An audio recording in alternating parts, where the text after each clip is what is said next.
Bienvenue sur Slower Stories. Je suis Claire, créatrice de contenus digitaux et podcasteuse indépendante.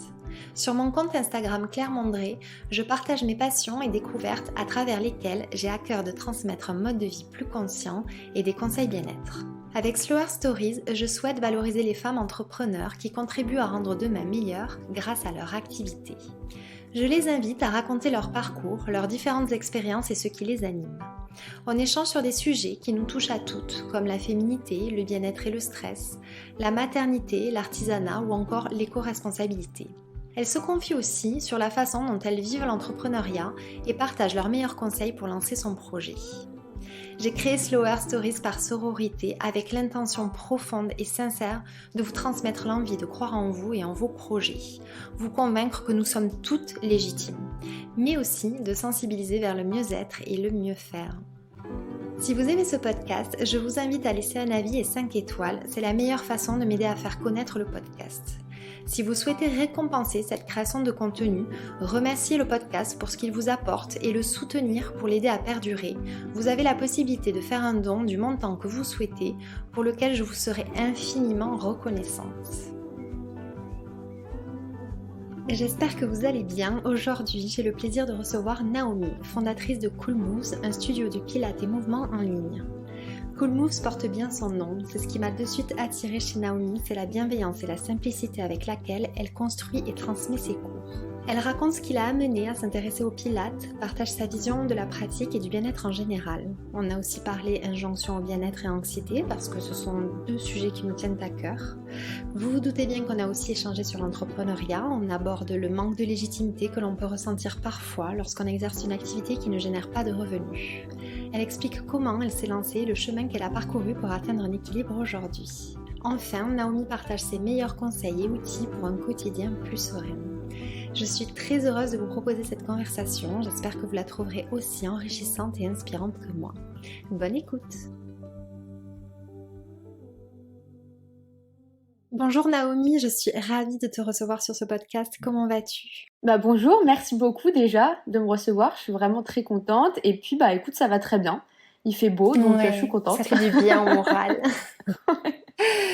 Est-ce que tu peux te présenter pour les personnes qui ne te connaissent pas, s'il te plaît? Bien sûr, donc je m'appelle Naomi, j'ai 25 ans depuis une semaine, je suis entrepreneur, je pense que je peux le dire comme ça, et je suis aussi professeure de pilates depuis quelques années et j'ai créé Cool Moves, donc je suis la fondatrice de Cool Moves qui est une plateforme de pilates en ligne sur laquelle je propose des cours de pilates dynamiques et créatifs, voilà, que je fais un peu à ma sauce si tu veux pour que ça colle aussi à qui je suis et que ce soit un peu plus original. Ouais, d'ailleurs, on en parlera un peu plus, mais tu as une manière de transmettre qui est assez unique et c'est ce qui m'a plu chez toi, parce que c'est comme ça qu'on s'est rencontrés. Comment s'est passé justement le lancement de Cool Moves? Écoute, donc moi je suis assez jeune, j'ai fini mes études il y a à peu près il y a 2 ans et quelques, et donc j'ai fait un master en entrepreneuriat, donc j'étais en école de commerce. Okay. Et c'est vrai que je pense que depuis toute petite, mais même pendant mon école, j'ai jamais voulu, si tu veux, être en CDI ou quoi. Même pendant mes études, je créais des choses à côté diverses et variées.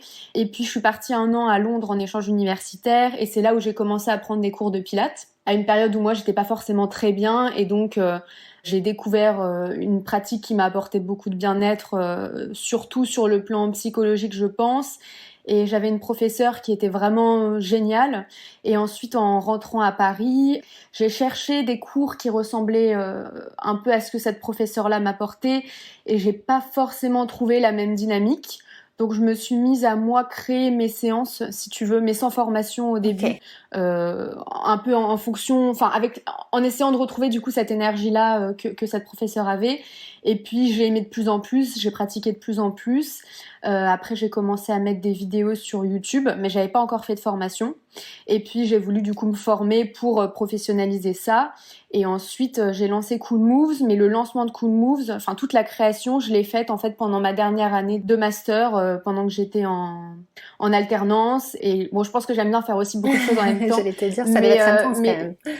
Ouais, c'était intense, mais j'avais envie de préparer aussi la fin de mes études et de pas avoir à me mettre dans un travail qui me convenait pas, si tu veux. Donc voilà, donc je l'ai créé pendant toute cette année-là. Et puis j'ai terminé mes études en septembre 2020, je crois. Je sais plus exactement l'année pour être honnête.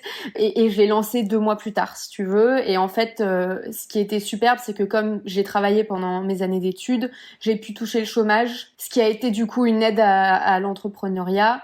Et j'habitais encore chez mes parents à l'époque, pendant toute mon année de master.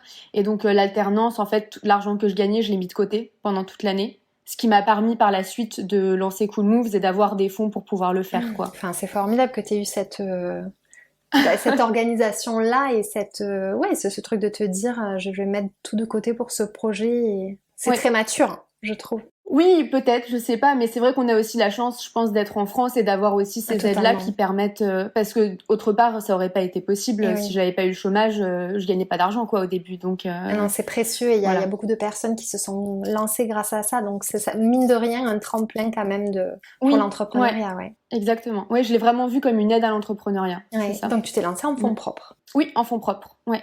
Et l'avantage du digital, c'est qu'en fait, t'as pas besoin de beaucoup de fonds. Oui. Dès le début, quoi. Donc, alors après, ça dépend. Du coup, j'ai tout fait toute seule. Même le site web. Même Bravo. le site. Ouais. Merci. Il y a juste un moment où j'ai eu besoin d'un développeur, donc ça, je l'ai. Mais sur des missions très très précises, si tu veux. Donc, j'ai payé quelqu'un en freelance, mais vraiment sur des missions courtes, donc c'était pas non plus très cher. Et tout le reste, je l'ai fait toute seule.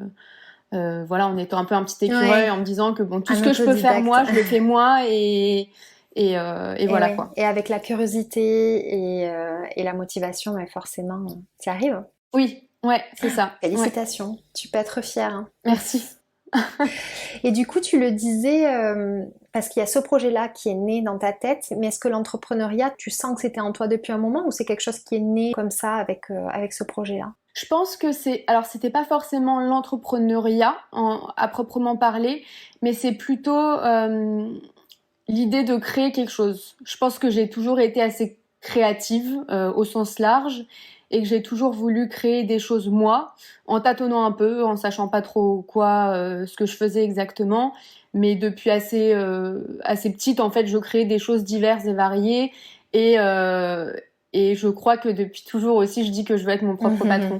Donc c'était un peu une évidence dans le sens où dans tous les cas, je voulais faire quelque chose qui m'est propre, qui émane de moi et que je partage avec d'autres personnes. Mais c'est plutôt cette idée-là de créer quelque chose en fait. L'entrepreneuriat tel qu'on l'imagine. Ok. Ouais, c'est ça. Donc ça fait Cool Move 2 ans ou 3 ans que... 2 ans et demi. C'est ça, ouais. Je savais que ça faisait un peu plus de 2 ans.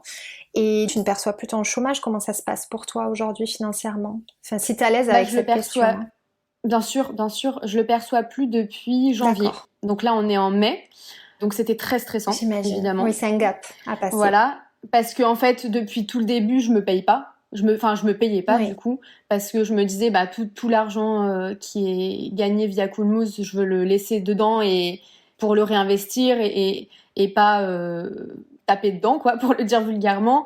Donc c'était assez stressant et là depuis janvier, donc ça me permet d'en vivre. D'accord. Ce qui est super. Voilà, donc je me paye, mais c'est vrai qu'au début il y a toujours ce truc où j'avais un peu du mal à me payer parce que j'ai l'impression d'enlever quelque chose de qu'on n'est pas sûr que ça revienne. Il y a toujours quand même cette voilà, peur. donc c'est ça. Exactement. Mais ça me permet d'en vivre. Donc là, je vis 100% je vis 100% sur ça. Évidemment, je roule pas sur l'or encore, hein, ça c'est clair et net. Mais déjà, je suis assez heureuse de pouvoir vivre de quelque chose qui me plaît et que j'ai créé. Mais c'est aussi beaucoup de stress, bien sûr. Enfin, en étant indépendante, je pense qu'il y a autant de bons côtés que de mauvais, mais les bons côtés prennent toujours le dessus et c'est ça qui fait qu'on continue. Je pense que ça te parle aussi peut-être. Mais... c'est totalement ça et je me retrouve dans ce que tu dis parce que pour moi aussi, le chômage s'est terminé il y a pas mal de mois maintenant et c'est vrai que tu sens que là, ça prend une autre dimension clairement et c'est plus anxiogène, forcément. Oui, parce qu'en plus, il y a aussi cette idée que dans tous les cas, si toi, tu travailles pas, il se passe rien. Enfin, tout repose un peu sur toi, quoi. Donc c'est d'autant plus gratifiant, mais c'est aussi beaucoup plus anxiogène. Mais comme tu le disais, les points positifs, ils l'emportent toujours. C'est ce qui nous donne la force d'avancer. Donc, en tout cas, bravo. Tu t'es construite toute seule et réussir à vivre de ton activité au bout de 2 ans et demi, je crois que c'est une jolie victoire. Oui, c'est vrai, peut-être que je m'en rends pas assez compte au quotidien, mais non, je suis contente. C'est vrai que je suis contente. Je suis pas encore sereine parce que j'attends d'être stable aussi pendant plusieurs mois avant de vraiment souffler. Mais je pense que dans tous les cas, bon, plus on avance, Oui. plus on a aussi d'autres choses qui nous prennent la tête. C'est ça, donc faut j'allais dire, savoir je crois que aussi la sérénité, je sais pas si ça va de Ouais, pair, mais en voilà. tout cas, oui, gagner un peu plus de confiance, largement. Je le disais tout à l'heure, tu as une façon de transmettre qui m'a de suite plu et je crois que c'est ce que tu disais quand tu disais que tu n'avais pas réussi à trouver des cours qui te plaisaient comme on a pu te les donner et c'est ce que tu transmets maintenant avec ta vision. On sent que ce qui est important chez toi en fait c'est que les personnes qui pratiquent avec toi se sentent vraiment bien et sont là pour se faire du bien et pas cette... ce que tu transmets, c'est pas ben voilà, je vais muscler, je vais avoir un corps hyper tonique. Je trouve que tu communiques finalement pas tant que ça sur la mise en forme du corps, mais plus sur le bien-être qui passe effectivement par le corps et par les moments qu'on s'accorde. Ouais, tout à fait, parce que c'est aussi ce que, bah, comme tu le disais, ce que moi je cherchais à l'époque et que je trouvais pas forcément. Et en fait, c'est surtout l'idée que j'aime bien aussi transmettre, c'est que même moi, qui suis professeure, le Pilates, c'est pas toute ma vie. Dans le sens où c'est quelque chose que on doit pouvoir intégrer à son quotidien, mais que pour en faire, on n'a pas besoin que tout repose sur ça. Et c'est ça aussi pour moi le bien-être, c'est d'aller dans cet équilibre-là entre le quotidien qu'on peut avoir avec parfois peut-être des habitudes moins saines et des choses plus saines qui nous font du bien. Et c'est ça aussi que j'essaye de transmettre et qui, je pense, peuvent faire du bien et surtout déculpabiliser aussi vis-à-vis de soi et personnellement Oui. par rapport à ce qu'on fait, quoi, et même par rapport à son corps. Et ensuite, voilà, c'est plus sur cette dynamique-là que j'essaye de communiquer, donc via Cool Moves et dans mes cours, et pas uniquement sur l'aspect purement C'est esthétique ça, ouais. du J'allais le du dire parce Pilates, que c'est quoi. ce qui finalement ce Ouais. qui est et tout comme le yoga d'ailleurs, mais c'est ce qui est hyper tendance. Voilà, quand on a une activité de yoga et de pilates, c'est beaucoup montrer, je trouve, le corps. Et Mm. toi, tu ramènes, je trouve, à l'essentiel. Et ça, c'est hyper intéressant et c'est ce qui te distingue, selon moi, de beaucoup d'autres enseignantes.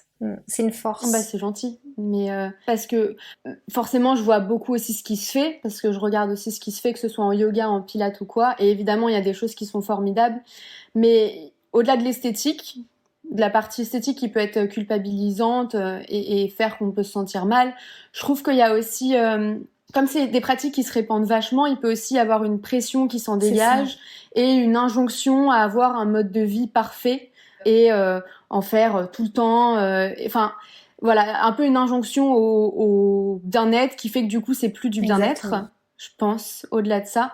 Et c'est ça aussi que j'essaye de transmettre, c'est que on est tranquille, quoi. On peut Ouais. souffler, c'est pas grave si un jour t'as la flemme, bah tu le feras demain et dans une certaine mesure évidemment, mais voilà, c'est quelque chose qu'on intègre à notre vie pour se sentir bien et pas pour Ouais. en faire une pression supplémentaire, sachant qu'on en a déjà assez. Mais tu y arrives parce qu'il y a une totale cohérence entre, déjà, la manière dont tu construis tes cours, la manière dont tu les transmets, c'est-à-dire le ton que tu as et les mots que tu utilises, et après la communication que tu fais de ton activité. Et on voit qu'il n'y a pas de dissonance, qu'on peut parfois voir, clairement. Donc Mm. ça, c'est vraiment chouette. Merci beaucoup. Alors j'avais vu je ne sais pas quand ça remonte, tu avais lancé une enquête sur l'anxiété. C'est un sujet qui te tient à Ouais. cœur, tu l'as rapidement évoqué d'ailleurs quand tu as raconté ton parcours. Est-ce que tu peux m'en dire un petit peu plus? C'est important pour moi parce que je pense que souvent on est amené aussi à parler de certains sujets parce qu'on a été touché par ces sujets-là. Donc moi je sais que je suis une personne sujette à l'anxiété, très anxieuse. J'ai eu des gros épisodes anxieux et c'est vrai que c'est des moments où on a l'impression qu'on est un peu seul au monde et que personne se sent aussi mal que nous, je pense, parfois, alors que c'est pas le Et cas. c'est ce que nous fait croire à l'anxiété d'ailleurs, c'est ça qui est assez fou. Voilà. Et c'est vrai que à cette époque-là, enfin la première fois que j'ai eu un gros épisode anxieux, je me suis beaucoup débrouillée seule parce que je savais pas ce que c'était, parce que je savais pas comment en parler, parce que je savais pas non plus qui allait voir. Et l'information m'a manqué à ce moment-là. Et donc l'étude que j'avais faite, je l'ai pas encore utilisée, je sais pas trop encore ce que je vais en faire, mais c'était aussi me pencher sur l'accès à l'information sur ce sujet-là et l'accès aux thérapies, parce que oui, il faut aller voir un psychologue, mais déjà, bon, il y a plusieurs types de thérapies, et puis comment on fait pour y aller, et même sur les symptômes de l'anxiété et des troubles anxieux, en fait, il y a une panoplie énorme, et c'est pas juste j'arrive pas à respirer, c'est beaucoup plus complexe que ça, et c'est des choses que j'avais pas à l'époque qui m'auraient bien aidée.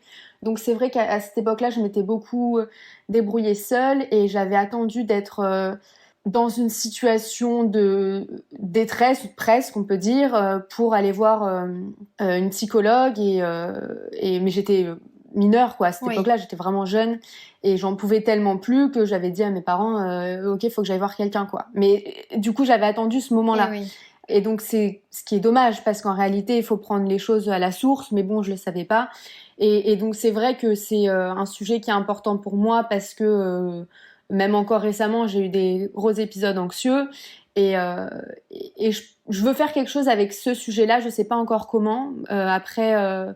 Je sais pas non plus si je pourrais le faire, mais tu vois, par exemple, ce que toi tu fais, je trouve ça génial, parce que tu traites aussi un peu ce sujet-là, et je trouve ça tellement, tout comme toi, en fait, tellement beau. Ça me tient trop à cœur. Bah ouais, mais tu vois, en plus, je me dis, mais c'est tellement génial qu'il y ait des choses aujourd'hui comme ce que tu fais qui se fassent, parce qu'à l'époque, j'aurais vraiment aimé avoir cette information-là, autre que les informations classiques, et puis aussi parce que il faut démocratiser ce sujet-là, parce que c'est aussi une pathologie au même titre que quelque chose de purement physique, quoi. C'est ça. Donc, et le rendre plus clair, parce que je trouve que ça manque de clarté justement sur Internet. Quand tu recherches des choses, alors, bien sûr, tu trouves beaucoup de réponses à tes questions, mais parfois je trouve que ça se confond avec du stress plus quotidien, tu vois, alors que l'anxiété diffère, même si c'est une branche du stress, c'est quand même quelque chose de bien différent, et comme tu le dis, de pathologique aussi, et qui est vécu quand même bien différemment d'un stress réactionnel, en fait, par rapport à... L'anxiété est plus... elle est liée, bien entendu, à un vécu, à des expériences, à des peurs, mais elle est plus irrationnelle. Et c'est en ça, je crois, qu'il existe toujours ce tabou, et que c'est pas évident d'aborder le sujet. Oui, c'est ça. Et puis en plus, l'anxiété, c'est... Enfin, moi, je sais que la première fois que j'ai eu un gros épisode anxieux, évidemment, il y a eu un élément déclencheur. Mais en fait, cet élément déclencheur-là me fait encore défaut aujourd'hui, des années plus tard, même dans des moments où j'y suis pas forcément confrontée. Donc ça va être, je sais pas, une période de stress liée au travail qui va faire ressortir des choses passées, et qui vont faire qu'un épisode anxieux va venir. Donc c'est extrêmement complexe, en effet. En plus, ce qui est difficile, c'est d'accepter que ça sera toujours là, que ça peut toujours ressurgir. Voilà. Et ce que tu peux faire, par contre, effectivement, avec ce que tu aimerais faire, et avec de la sensibilisation, c'est justement apprendre à toujours mieux le contrôler, mieux la connaître, pour pouvoir éviter justement que ça glisse vers des attaques de panique, vers des troubles anxieux, parce que ça, c'est possible. Voilà, c'est ça, oui. C'est toujours là, mais on apprend à le gérer. Exactement. En fait. Et parfois, même si ça se gère pas, le principal, c'est de bien connaître le fonctionnement. Et je t'encourage, parce que je partage ce sujet-là. Et puis c'est hyper intéressant en plus comme sujet, en fait. Au-delà du fait que ce soit important d'en parler, et que ça puisse être très dur, évidemment, c'est intéressant, quoi. Il y a vraiment plein de choses à connaître, et je trouve ça cool, en fait. Ça permet aussi d'apprendre des choses, quoi. Même pour des personnes qui sont pas sujettes à ça, c'est bien aussi d'avoir de l'info sur ce sujet-là, pour même pouvoir être plus là pour les autres, et comprendre que bah non, c'est pas que dans la tête, en fait. Il y a vraiment quelque chose même de physiologique qui se passe, quoi. Donc surtout, plus je lis, j'apprends sur le sujet, et finalement surtout, et c'est ce qui est très déroutant quand t'as compris ça, parce que parfois tu as dépassé justement cette phase de stress intense ou d'anxiété, et pourtant les symptômes physiques sont toujours là, et ça, c'est déroutant. Tu te dis, mais pourtant je me sens bien dans ma tête, et les symptômes, eux, sont toujours là, et c'est ça qu'il faut apprivoiser. En tout cas, via Cool Move, je trouve que tu contribues, parce que tu as cet angle bien-être, alors tu le niches pas dans l'anxiété, mais voilà, en donnant envie aux autres de s'accorder du temps pour eux, via le corps, justement, tu fais du bien aux autres. Donc oui, bah c'est un peu ça aussi qui m'y a amené, hein. Parce que moi, j'ai commencé à faire du pilates dans un moment où j'étais dans un gros épisode anxieux. Donc et c'est vrai que ça aide alors évidemment, ça remplace pas une thérapie. Enfin, c'est un outil parmi tant d'autres. C'est un outil parmi tant d'autres. Je pense qu'on peut pas non plus reposer sa guérison, si tu veux, uniquement sur une chose. Pour moi, je pense que ça serait une bêtise, parce que c'est plus complexe que ça. Mais il y a plein d'outils qui peuvent aider, et même si on est dans une période qui va être très difficile, quand bien même un outil te permettra d'aller mieux pendant 30 minutes, 1 heure, c'est déjà un temps de répit pendant ce moment difficile et je pense que en fait même dans des moments où ça va pas, enfin moi c'est quelque chose qui peut m'aider en tout cas, même dans des moments où ça va vraiment vraiment pas, en fait si on y fait un peu plus attention, il y a quand même toujours au moins 2-3 minutes où ça va aller quand même dans la journée. Oui. Enfin, il va toujours y avoir des petits moments où ça peut aller un petit peu et c'est bien aussi de se reposer sur ça. Et voilà, et de s'accorder ces petits moments de bien-être, même si on médite, je sais pas, et qu'on n'arrive pas à être vraiment dans la méditation et que ça continue de tourner dans la tête, bah en fait, ça, on prend quand même ce temps-là pour soi et je pense que c'est en accumulant toutes ces petites choses-là que ça aide aussi à en sortir. On le voit pas tout de suite en fait et c'est là où il faut être patient, c'est quand on voit pas les bienfaits tout de suite et pourtant c'est à la répétition et petit à petit que vraiment on trouve plus d'apaisement en tout cas. Ouais, tout à fait. Est-ce que justement tu as des conseils à partager à des personnes qui aimeraient se mettre au pilates, au mouvement, mais qui ont du mal à s'accorder du temps parce que je dis toujours qu'on a toujours le temps pour faire les choses qu'on veut faire. Donc voilà, si tu as des petites pistes comme ça pour trouver la motivation et réussir à ancrer ça dans son quotidien, je veux bien que tu les partages, s'il te plaît. Oui, bah déjà, la première chose que je peux dire, c'est qu'il faut pas en faire toute une montagne, dans le sens où il faut pas se dire, bon bah voilà, je me mets au sport et alors je vais faire 4 heures de sport par semaine, se mettre une pression énorme face à ça. Je pense que c'est mieux de commencer par même faire juste, franchement, 10 ou 15 minutes, 2 fois par semaine par exemple, et même moins si la personne n'a pas le temps, mais commencer déjà par l'intégrer dans son quotidien par petites bribes, mais s'y tenir, parce qu'après c'est vrai que je pense que c'est au fil de sa pratique, en commençant à en ressentir les bienfaits, qu'on a aussi plus d'envie de pratiquer, forcément. Mais je pense que ce qui bloque beaucoup de personnes, c'est le fait de se mettre la pression vis-à-vis de ça. Et l'image qu'elles se font aussi, peut-être de ce... Et l'image qu'elles se font, et puis l'idée de se dire non mais le mouvement ou le sport, c'est pas pour moi, je suis pas sportive. Voilà, je pense que ça c'est quelque chose qu'il faut s'enlever de la tête parce qu'en réalité c'est pour tout le monde, il faut juste adapter, et il y a des niveaux, et puis on n'est pas obligé de commencer par quelque chose de trop draconien. Vaut mieux commencer petit, quitte à augmenter ensuite sa pratique si on en a envie, plutôt que commencer très fort et après au bout de 2 mois tout arrêter parce que la régularité prime. Ouais. Donc même 10 minutes, c'est pas rien. Et je pense qu'il y a beaucoup de personnes aussi, et je le sais même qu'il y a beaucoup de personnes, notamment avec qui j'échange, qui me disent que en fait, bon, si c'est pour faire 10 minutes, ça sert à rien. Donc, mais c'est 10 minutes que vaut tu mieux as pas le faire à ça plutôt qu'être sur ton téléphone ou... Bah ouais. Voilà. Et 10 minutes, c'est déjà 10 minutes. Et c'est aussi prendre le temps de dérouler son tapis, de s'y mettre et prendre ce temps-là pour soi. Donc même 10 minutes, c'est important parce que c'est ce qui permet aussi de rester dans une dynamique qui permet de rester régulière sur la durée et voilà. Et après, je pense aussi ce qui bloque aussi beaucoup de personnes, c'est que souvent, bon, il y a beaucoup de femmes avec qui je discute qui pratiquent pour des raisons esthétiques, comme ce dont on parlait au début, et uniquement pour des raisons esthétiques, parce qu'on peut pratiquer pour des raisons esthétiques. Enfin, je le comprends tout à fait. Moi aussi, enfin voilà, je le fais aussi.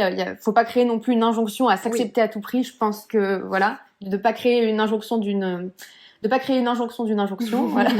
Mais c'est vrai que si on se dit qu'on le fait uniquement pour ça, sans prendre aussi en considération tout ce que ça peut nous apporter d'autre sur le plan psychologique, sur le plan santé aussi, tout simplement, on va plus être dans une approche peut-être moins saine et moins bienveillante, ce qui fait qu'on va avoir plus d'impatience aussi, je pense, parce qu'on veut des résultats tout de suite sur le plan esthétique, donc on va s'y mettre, là c'est la bonne période, mais on va s'y mettre 2 mois avant l'été, à fond, et puis après on va tout arrêter, et ensuite on va re-être pas bien, parce qu'on se dit je bouge pas, et donc après on va vouloir reprendre, mais tout très vite, en se disant je fais 1 heure tous les jours, et donc c'est pas durable. Donc je pense qu'il faut de la patience parce que ça prend du temps aussi, et quand je reçois par exemple des messages qui me disent oui, au bout de combien de temps je peux avoir je sais pas, des fesses rondes ou quoi, il y a aussi, c'est vrai, une sorte de pédagogie à avoir en disant que ça marche pas comme ça, quoi. Tout prend du temps, et même si tu as des objectifs purement esthétiques, il y a pas de solution miracle. Non. Et puis il y a l'hygiène de vie à côté aussi,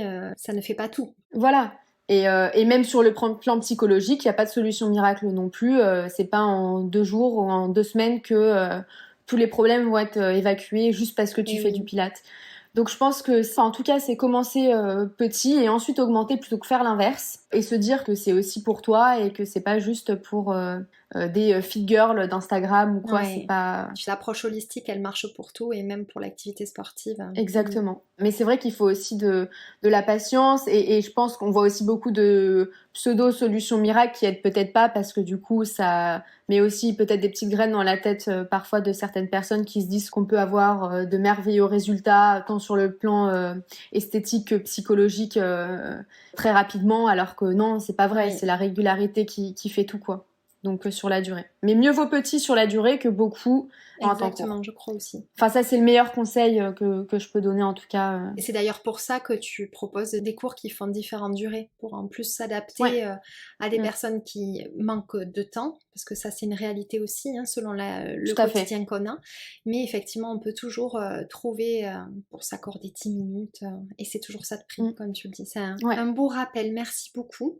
Est-ce que justement on peut revenir sur le Pilate, parce que c'est pas, même si on en parle beaucoup, je trouve que ça reste quand même abstrait pour pas mal de personnes. Est-ce que tu peux rappeler un peu le fonctionnement de manière simple et les bienfaits et s'il s'adresse à tout le monde? Oui, alors déjà oui, ça s'adresse évidemment à tout le monde. Donc après, bon, en fonction des contre-indications de certaines personnes, évidemment, ça c'est autre chose. Évidemment, pour toutes les pratiques, quelles qu'elles soient, dans tous les cas, s'assurer qu'on n'a pas de contre-indications. Mais après, le Pilate, moi, ce que j'aime beaucoup dans cette pratique, c'est que ça permet d'avoir un corps plus fort et à la fois d'avoir un corps plus souple. C'est cet équilibre que j'aime beaucoup dans cette pratique-là parce que je trouve ça déjà assez bienveillant.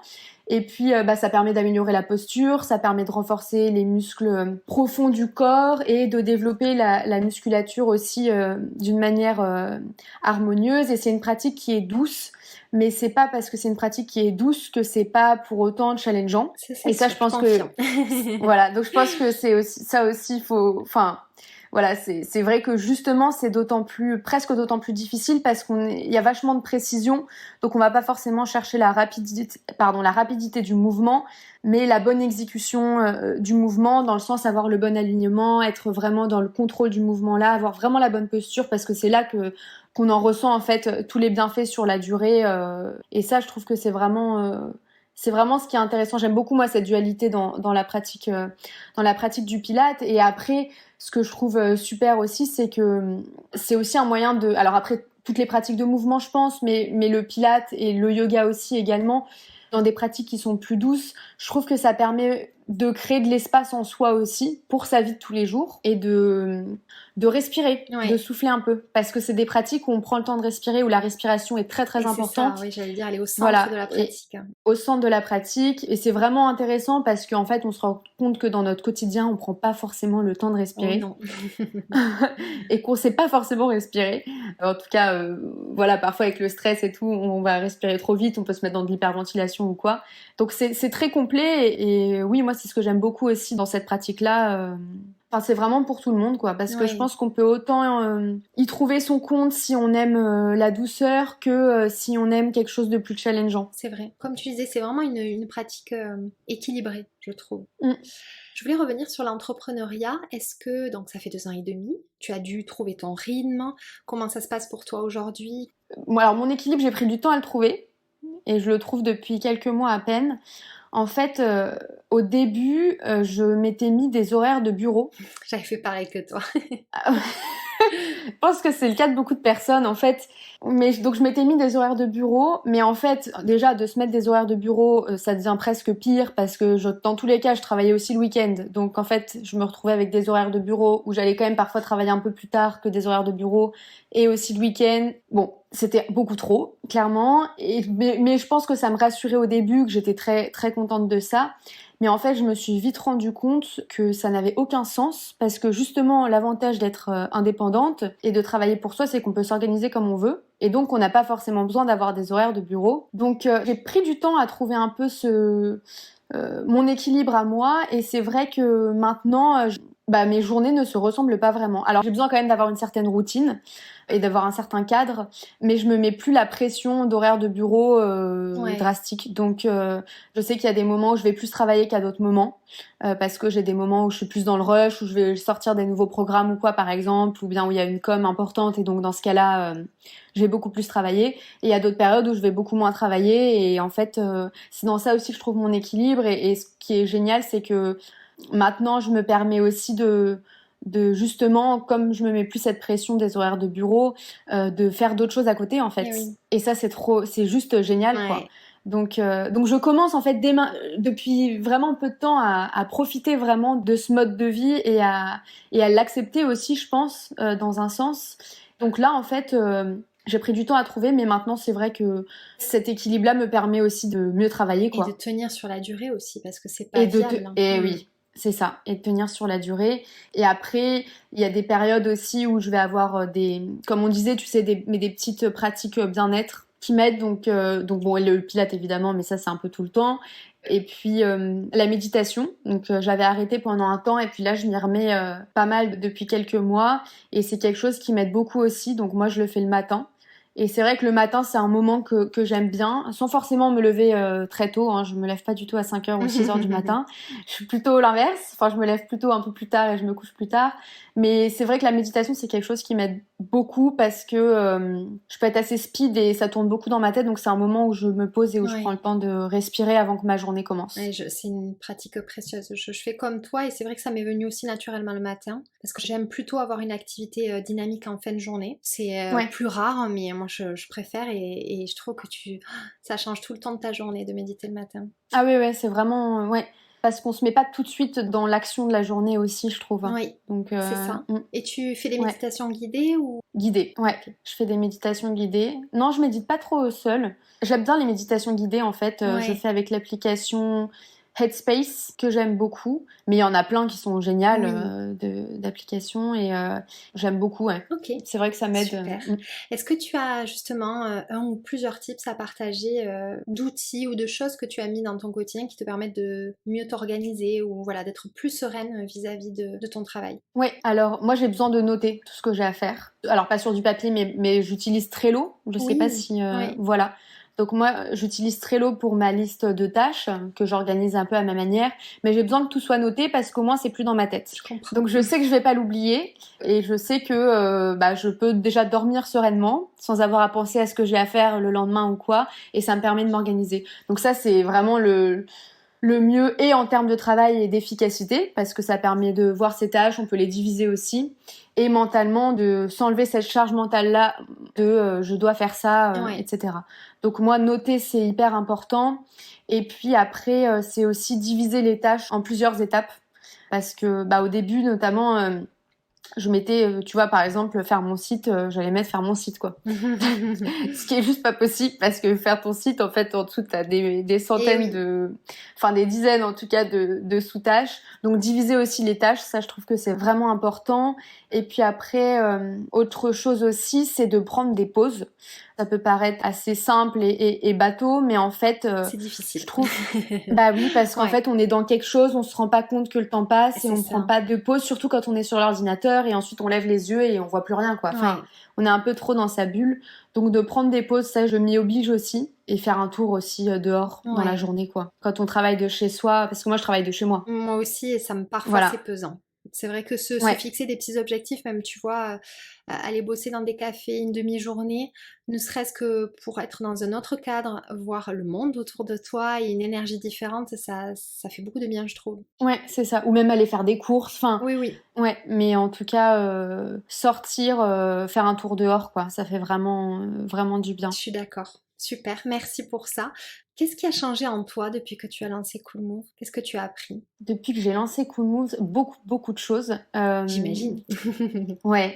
La patience déjà, parce que un projet quel qu'il soit, ça prend, je pense, toujours plus de temps que ce qu'on pense. Et c'est toujours plus compliqué que ce qu'on pense. Et à la fois, c'est aussi toujours plus simple. Je sais pas comment l'expliquer, mais c'est vrai que... Oui, entre en fait cette dissonance peut-être parfois entre une fois que tu as... Alors il y a effectivement, ça prend plus de temps que tu l'imagines. Il peut y avoir des embûches, voilà, sur le chemin. Mais en tout cas, parfois, on se fait je pense que c'est ça que tu veux dire, qu'on se fait une montagne de quelque chose, d'une tâche, et qu'une fois qu'on est dedans, qu'on est passé à l'action, effectivement, et qu'on est arrivé au bout, on se dit, bah finalement, c'était pas si insurmontable que ça. C'est exactement ça. C'est exactement ça. C'est que un projet, mais quel qu'il soit, je pense, ça prend toujours plus de temps que ce qu'on s'était dit, enfin en tout cas pour moi, mais que ce qu'on peut se dire avant de le faire. Il y a des choses qui sont difficiles à gérer, qu'on n'avait pas prévues. Mais en fait, une fois qu'on est dedans, on le fait dans tous les cas. Et c'est faisable. Oui. Donc en fait, c'est à la fois plus dur que ce qu'on avait imaginé et en même temps plus simple parce que, en fait, le fait que ce soit long et que ça puisse être parfois difficile, c'est pas des freins à le faire. Donc ça, je l'ai appris. Après, c'est vrai que je pense que j'ai quand même jamais eu trop peur de me lancer. Et puis ensuite, ce que j'ai appris aussi du coup vis-à-vis du mode de vie dont on parlait avant et le fait qu'avant je me mettais 2 horaires de bureau et plus aujourd'hui, c'est qu'en fait, je me suis rendu compte aussi qu'on pouvait faire plusieurs choses en même temps. Moi, je sais que j'ai toujours été intéressée par beaucoup de choses, et même encore aujourd'hui, parce que je suis encore jeune et je sais que j'ai beaucoup de chemin à faire, mais j'ai eu du mal à me dire, voilà, moi je veux faire ça de ma vie, tu sais, et d'avoir l'idée d'un métier à faire et de me dire, je vais faire ça, et c'est ça que je fais, etc. Et tu sais, de devoir se définir, en fait, de par ce qu'on fait. Et j'ai toujours eu énormément de mal avec cette idée-là, parce que j'ai toujours voulu faire beaucoup de choses différentes. Et en fait, là, le fait de faire Cool Moves et de aujourd'hui avoir du coup aussi le temps de faire d'autres choses à côté plus créatives, donc même d'écrire, je fais de la musique aussi, enfin tu vois, donc de faire des choses plus créatives à côté, je me rends compte qu'on n'a pas non plus toujours besoin de choisir et de faire une seule chose, et qu'on peut trouver un moyen aussi de créer, de travailler et de faire de ces différentes passions son quotidien. Ouais, je sais pas si c'est très clair ce que j'ai dit. Non, mais oui. Et c'est souvent les autres d'ailleurs qui ont besoin de coller une étiquette. Je sais que pour plein de personnes que je connais qui ont des profils de slasheuses, ça a été difficile pour elles. Je te demande ce que tu fais et c'est comme si presque tu perdais en légitimité parce que tu fais plusieurs choses. Alors que non. Ça, moi, c'est mon gros problème, quoi. Tu sais, quand on te demande qu'est-ce que tu fais dans la vie et qu'en plus, faut l'expliquer, surtout quand c'est un peu dans plus du digital, c'est plus compliqué. Enfin, bon, maintenant moins, mais au début, tu vois. Surtout quand tu en vis pas en plus, parce que, depuis que Cool Moves a été créé, j'en vis depuis quelques mois seulement. Je sais pas, il y a une question de légitimité où j'avais un peu du mal à parler de choses que je fais, mais même de mes autres passions aujourd'hui, mais de parler de choses que je fais qui me font pas gagner de l'argent, parce que j'ai cette impression-là que du coup je suis pas légitime à en parler, dans le sens où je suis pas professionnelle puisque ça me permet pas de gagner de l'argent. Enfin, j'ai l'impression que très souvent quand on nous demande ce qu'on fait, déjà il va falloir dire le métier qu'on fait et pas forcément tout ce qu'on fait autour, alors que c'est des choses qui ont de la valeur aussi. C'est vrai. Et que on attend aussi à ce que ce qu'on fasse soit quelque chose de lucratif, alors que pas forcément en fait. Donc oui, bon, je divague un peu, mais c'est vrai que ça m'a appris aussi ça à être en accord aussi avec tes différentes activités. Voilà, c'est ça. En fait, à pas mettre des limites, quoi, qu'on peut nous mettre et qu'on peut se mettre aussi à soi, et à oser rêver et oser réaliser ses rêves, quoi, parce qu'en fait, on s'en fiche, quoi. À un moment, faut faire ce qu'on a envie de faire. Mais c'est fou parce que ça va faire 40 épisodes sur le podcast, et tout ce que tu dis là, il y a beaucoup d'éléments qui ressortent à chaque fois chez chaque femme que j'interviewe et que moi-même je ressens. Et c'est pour ça que même si on en parle, je trouve que c'est important de répéter ce qu'on ressent, parce que c'est toujours issu finalement de ces injonctions qui nous collent à la peau, parce que toutes ces problématiques-là et ces fausses croyances, elles sont liées à un modèle sociétal qui dure malgré le fait que les choses bougent. Donc c'est bien de rappeler que petit à petit, c'est possible de se détacher de ça, et que c'est justement en parlant qu'on y arrive. Oui, et puis c'est vraiment, c'est un tel épanouissement en fait quand on arrive à passer au-dessus de tout ça, quoi. Mais j'en parle parce que c'est récent, tu vois, c'est vraiment récent que j'ai passé un peu ce cap-là et que j'ai compris ces choses-là, et je suis encore en train de le faire. Mais c'est vrai que, c'est quelque chose que je souhaite au plus grand nombre, parce qu'en fait, ça ouvre le champ des possibles sur tout ce qu'on peut faire, et aussi sur le fait qu'on n'a pas besoin forcément d'avoir un chemin linéaire et tout tracé pour s'épanouir et réussir sa vie. Alors, tout dépend de comment on entend réussir sa vie. Mais voilà, et je trouve ça vraiment, vraiment génial, quoi. Merci en tout cas pour ce beau message. Je ne peux qu'être d'accord. Qu'est-ce qui t'anime le plus et qui est le plus gratifiant avec Cool Move? Bah, le plus gratifiant, c'est quand j'échange avec des personnes qui me disent que ça leur fait du bien ou qui sont contentes, quoi. Ça, c'est trop génial. Enfin, d'échanger. Pour moi, c'est le plus gratifiant. Parce qu'il y a des moments qui sont hyper difficiles dans le sens où c'est beaucoup de travail et tout, ou même où je me dis, mais en fait, mais pourquoi je fais ça? Enfin, c'est tu normal. sais, parce que quand Quand tu te lances dans des projets, déjà, tu te dis, mais pourquoi j'ai commencé à faire ça? Comment? Enfin, tu vois, parce que, en plus, je suis assez impulsive, donc si tu veux, j'ai une idée, je vais commencer le lendemain. Donc voilà. Bon, après, Koumou, je sais pourquoi je l'ai fait, etc. On en a même parlé. Mais ce que je veux dire, c'est que, tu vois, il y a des moments où tu travailles et tout, tu te recules, tu t'assois sur ta chaise et tu dis, mais pourquoi je fais ça? Ouais. Tu sais, et en fait, tu reçois un message d'une personne qui te dit, ah, c'était trop agréable la séance, ou je fais ça depuis X temps et machin, et tu dis, ah bah oui, c'est pour ça en fait. Tu vois? C'est ça, c'est le carburant. Donc, ouais, c'est vraiment un carburant. Donc ça, c'est le plus gratifiant. Et puis sinon, très égoïstement, c'est aussi que je suis fière d'avoir fait ça seule et de pouvoir en vivre aujourd'hui. Ouais, mais c'est génial de pouvoir se le dire aussi. Ouais, c'est hyper gratifiant aussi et j'en suis assez fière, même si encore une fois, c'est pas facile tous les jours et je veux pas glamouriser l'entrepreneuriat ou quoi, mais parce qu'il y a aussi des choses qui sont difficiles. Mais non, c'est vrai que c'est gratifiant. Mais échanger, je trouve que c'est le plus génial, quoi. Et oui, ça remet en plus, tu dis, tu travailles seule et beaucoup sur le digital, donc ça remet l'humain au centre et c'est super. C'est exactement ça, ouais. Quel conseil tu donnerais à une personne qui veut lancer son projet, quel qu'il soit? Bah, d'y aller. Bah, c'est ce que je disais avant, mais c'est enlever un peu les barrières qui nous empêchent de sortir quelque chose de soi et de créer. Enfin, moi, ce que j'aime bien dire, et je l'ai dit tout à l'heure, mais c'est de oser rêver et oser réaliser ses rêves. Parce que dans tous les cas, on vit pour soi et en fait, qu'est-ce qu'on s'en fiche de ce que les autres diront Parce que je sais qu'il y a beaucoup de personnes qui vont... Moi, j'avais ça aussi au début, mais qui vont avoir peur de ce que vont penser les autres, du fait de se lancer seul, ou bien si c'est un métier où on se met en avant, par exemple, de se montrer ou quoi. Bah, ça aussi, il faut passer le cap. Mais en fait... on s'en fiche, quoi, c'est pour soi et je pense qu'il faut y aller et puis c'est tellement gratifiant ensuite de le faire. Ouais. Donc après je pense qu'il y a quelque chose aussi quand même qui peut bloquer, c'est l'aspect financier qu'on peut pas négliger et que quand on se lance, il faut aussi pouvoir gagner sa vie. Donc ça, je pense que ça peut aussi... la question de la sécurité, je pense que ça bloque aussi beaucoup de personnes. Je pense qu'il y a deux choses qui bloquent, c'est la question de la sécurité financière et de la sécurité dans sa vie, quoi, avoir une vie stable financièrement, surtout si après on veut avoir des enfants ou quoi. Et puis c'est aussi le regard des autres. Je pense que c'est deux choses qui peuvent vraiment être souvent des freins. Et pour la sécurité financière, à mon avis, en fait, il faut prendre des risques, mais des risques mesurés. Et c'est vrai que, typiquement, en France, le chômage, c'est quand même quelque chose de merveilleux. Non, mais c'est vrai qu'il peut vraiment aider à entreprendre. Et sinon, avoir une activité en parallèle en attendant. Et voilà. Et sinon, avoir une activité en parallèle. Mais c'est vrai que je pense qu'il faut pas avoir peur de se lancer et d'essayer parce qu'on peut toujours pivoter. Oui. On peut toujours se remettre ensuite dans une situation plus stable.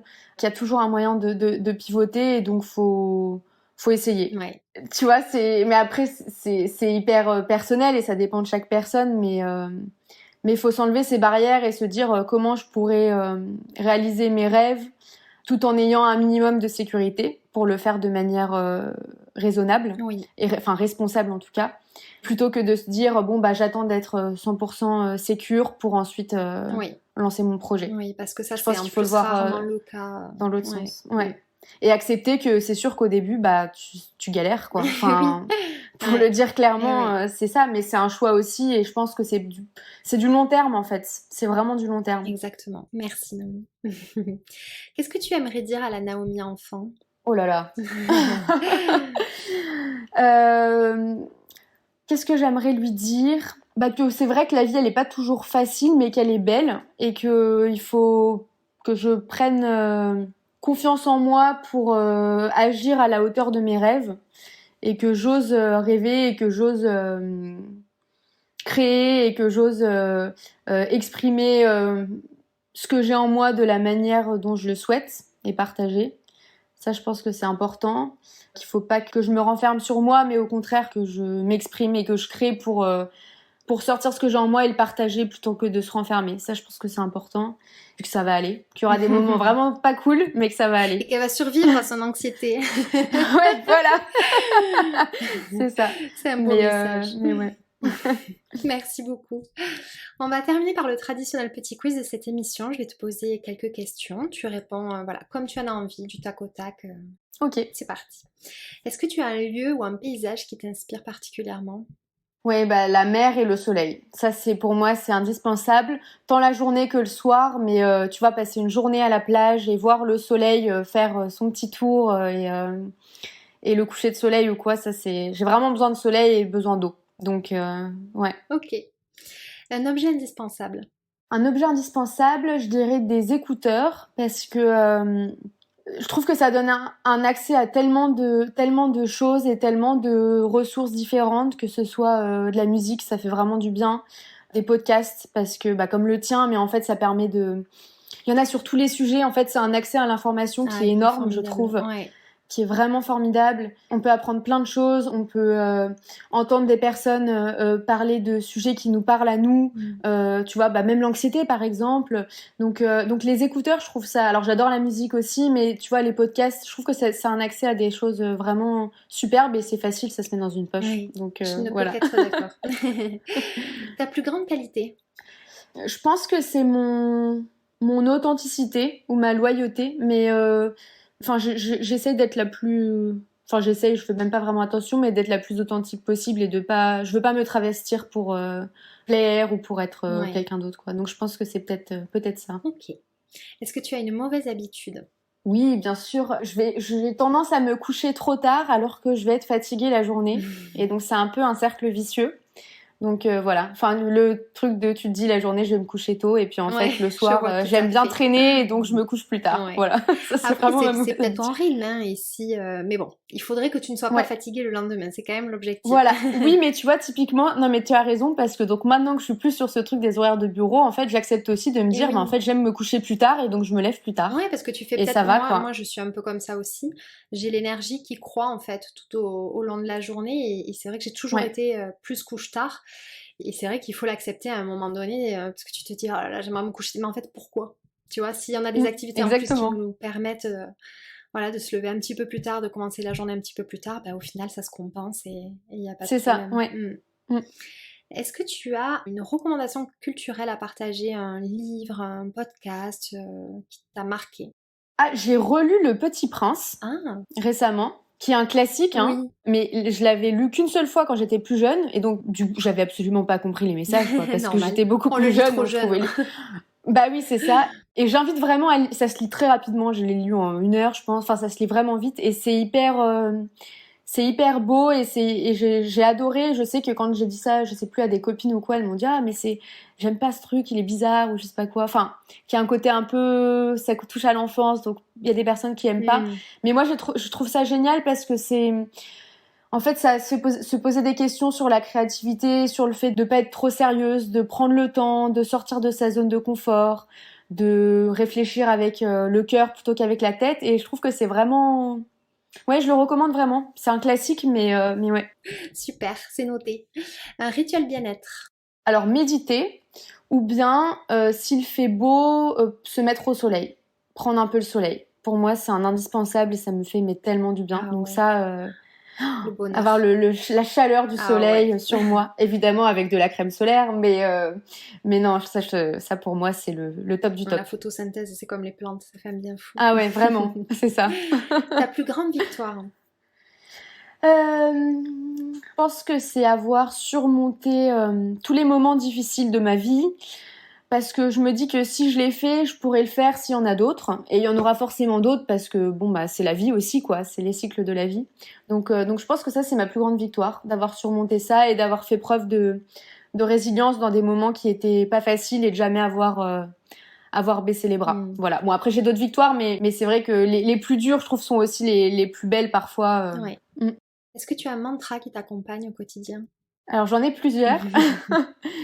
J'en ai un, c'est les pieds sur terre, la tête dans les nuages, que j'aime beaucoup. J'en ai un autre, c'est après la pluie, il y a le beau temps, et après le beau temps, il y a la pluie. Et ça, je trouve ça bien parce que ça permet d'accepter, enfin moi, ça me permet d'accepter les cycles de la vie, en fait, et que c'est normal qu'il y ait des moments moins sympas et des moments plus sympas, et que dans les moments moins sympas, il y en aura toujours des mieux. Donc ça, je trouve ça hyper... C'est vrai qu'on l'entend rarement avec la suite que tu as donnée. Tu sais, on dit toujours après la pluie vient le beau temps, mais effectivement, après le beau temps vient la pluie et c'est un cycle. Mais c'est un cycle, voilà, je dis pas ça dans un sens négatif, justement, c'est que c'est ok en fait. Ça fait partie de la vie et c'est ok qu'il y ait de la pluie aussi, quoi. C'est vrai. Non, et voilà, et après, d'oser rêver, en fait, ça c'est quelque chose que je me dis souvent aussi parce que ça me drive bien. Super, merci beaucoup. Et je vais te poser une dernière question. Qui est-ce que tu aimerais que j'invite après toi? Alors, soit une personne âgée, parce que je trouve qu'on n'entend pas beaucoup de... Tu connais d'ailleurs le podcast Mémé dans les orties, je crois qu'il s'appelle comme ça. Je le connais, mais je l'ai jamais écouté. Il est incroyable. Ouais. Et il faudrait que je l'écoute. Mais parce que je trouve qu'on n'entend pas beaucoup la parole de femmes plus âgées, alors que c'est des personnes qui ont énormément de choses à dire, et je pense que ça pourrait aussi beaucoup aider les personnes plus jeunes, et sur plein de sujets.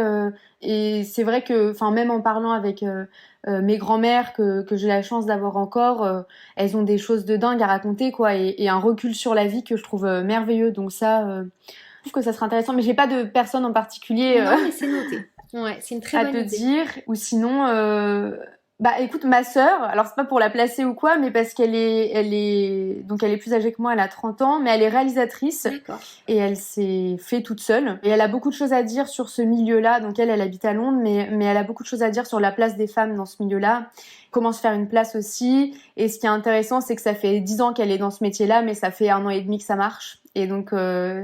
c'est vachement intéressant aussi de... Ah oui, là tu me donnes envie. Super. Donc voilà. Merci beaucoup. Merci à toi. Merci beaucoup Naomi, je me suis régalée de cette conversation. Moi aussi. C'était chouette. Merci de m'avoir accordé de ton temps. Et je l'ai dit plusieurs fois, je me suis répétée, mais vraiment tu peux être fière de toi. Merci beaucoup Claire, c'est vraiment gentil. J'étais ravie d'être sur ton podcast, je trouve ça vraiment...